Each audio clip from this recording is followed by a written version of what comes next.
Betrayal uncovered, heartbreak revealed. I found out my husband was still married to someone else while I was tracing his tattoo with my finger in bed, drunk on wine and just a little too in love. It was a date, etched crookedly under his left ribcage, and when I teased him about it, he tensed up so hard I thought he'd been stung. He mumbled something about meaningful numbers, but I'd seen the date before, buried in a stack of old papers while we moved in together. It didn't match anything from our life.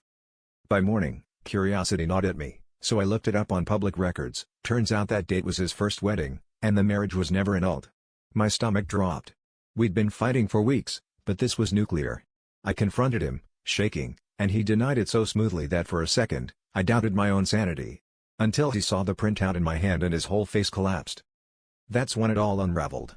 He confessed they'd never finalized the divorce because she disappeared, vanished off the grid, and he'd been sending money just in case she needed help. He said he loved me, that he only married her for a green card, that it was a mistake, but the betrayal was a living, breathing thing in our apartment.